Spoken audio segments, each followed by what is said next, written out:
Hello, welcome to another episode of Montana Shares, your opportunity to find out about the nonprofits that make our state so great. I'm your host, Bill Crane, and today I have Jacob from the Montana History Foundation. Welcome to the show. Thank you, pleasure to be here. So let's just kind of dive in at the high level view. What does Montana History Foundation do? Montana History Foundation is a nonprofit charitable foundation. What we do is we raise money and make grants to help communities across Montana preserve Montana history. Our mission is to provide support and resources on a project-by-project basis in all 56 counties.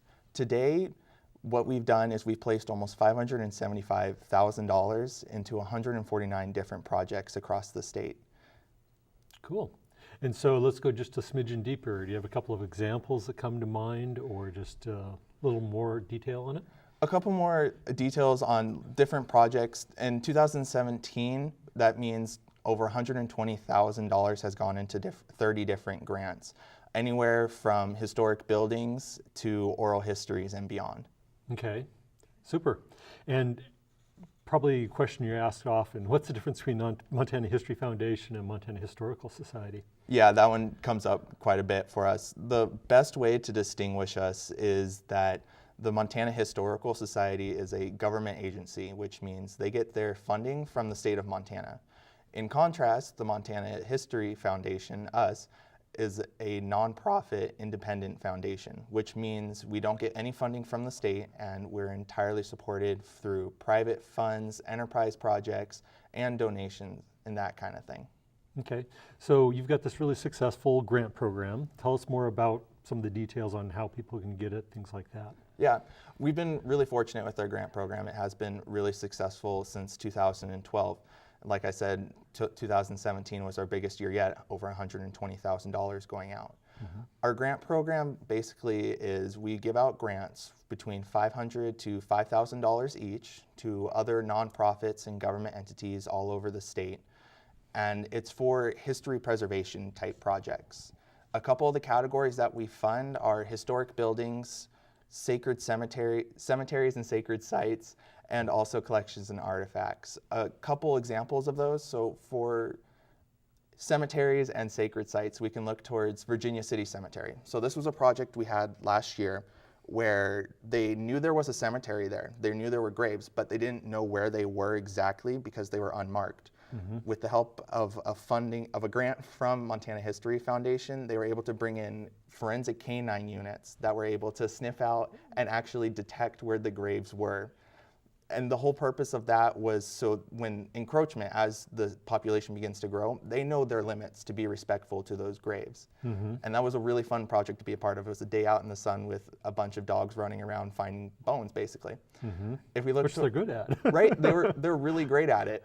Another example is if we look towards historic buildings. So in Fort Peck, there's the Fort Peck Performing Arts Theater, and it was created back in FDR's New Deal. Mm-hmm. So it's a very historic building, and it was the only, and still is, the only performing arts center for hundreds of miles around. What they wanted to do was to restore the lighting inside the theater to its original quality, and they had the original blueprints. So with Montana History Foundation's help, they were able to make a project where they were able to restore the lights to the original form and function of the theater. So that way, even today, you can go in and be entertained the way you were back in the old days. Right. And lastly, another one of the examples that I like to look at is when we look towards collections and artifacts. A big project that we had lately was Cascade Historical Society had this massive collection of textiles and clothing. And when it was on display up in Great Falls, it looked really good. It was really well kept. But on the backside, when it's not on display, it was suffering a little bit. Mm-hmm. And with a grant from Montana History Foundation, what they were able to do was go in and purchase the materials and properly store the clothing that they weren't using at the time. And that's anywhere from dresses to hats. It was the entire collection needed a little upkeep. Mm-hmm. So that's a great example of all three types of areas that you cover the categories. I thought you were going to say ground penetrating radar on the cemetery. That's great that the dogs can do that. Probably a lot cheaper. It was cheaper, and also ground penetrating radar isn't that great when you're talking about how old these graves are in the first place. So these dogs were a really big benefit to the project. See, I learn something new all the time. I do these shows. I love it. So you have a grant cycle probably coming up for 2018. Is that correct? Yeah.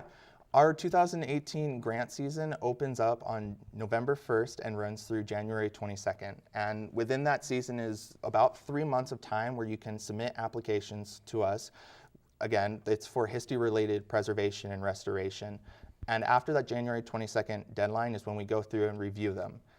I want to encourage museums, libraries, and other history-related nonprofits to reach out to MHF to try and figure out a good grant opportunity for them, because this is a competition after all for these grants. And if we can help you in any way, since we're there to provide resources and support for you, then you're more likely to get a project funded through MHF with that process. Something I believe is fairly unique about what you guys do is you really work on helping people get grants. Not just we have grants and you can apply for them, but you actually work at a higher level trying to help them. Yeah. Grants in general, right? Right. What we end up doing is, so there's a couple ways to get involved and to get started. One is to give us a call right off the bat. You know, we can walk you through the different steps, where to go on our website.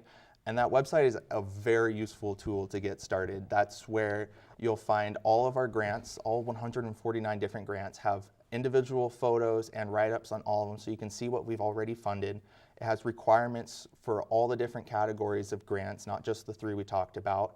And you can go from there to actually apply for the grant, because it's an online process for the grant. So we always have an electronic copy with us. Another great way to actually get involved and to start looking at what the grant writing process takes is taking one of our free grant writing workshops.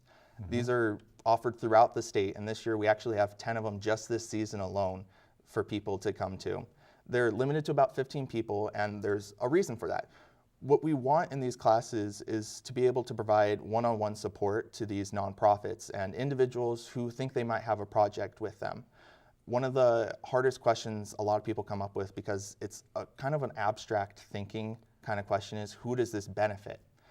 And we just recently had our first workshop in Libby last week.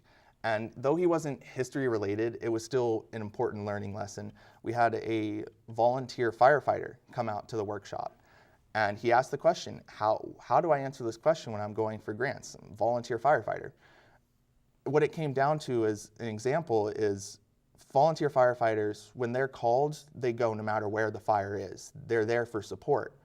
And when you phrase it like that, when it's really anybody in the state can be benefited by having them properly outfitted and housed and have the right resources, then it becomes really clear that the benefit is the entire state of Montana when these firefighters are well prepared, in that case, for these grant writing.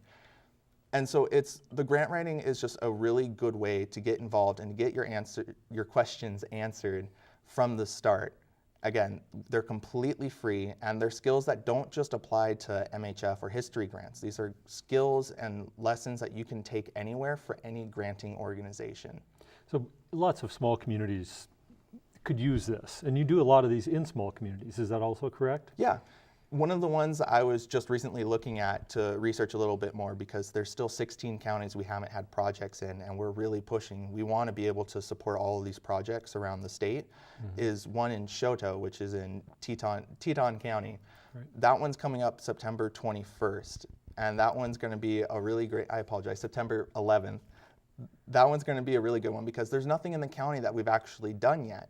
And it's a great way to get our name out there and to help these smaller communities. I mean, Shoto has, as of 2010, a population of 1,600 people. So it's not a very large community, but we know there's some history there, and we want to help preserve it. Yeah, so what happens? You've got this January deadline, and now let's just say we're in July, I guess, to make it obvious as which where we're at. There's something that I really need help on. And do you have anything that works along those lines? Yeah. A lot of the time, what we've been noticing is there's projects that slip through the cracks, and they're usually not found until they're about to disappear, which is disheartening, to say the least. At MHF, we usually hear about them this time or before that January 22nd deadline, and there's not much we could do before.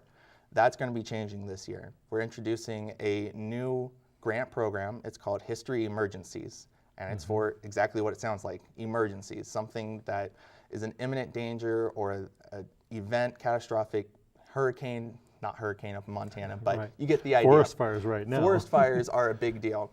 And what these grants do is they're a little bit different and have different requirements from our normal program.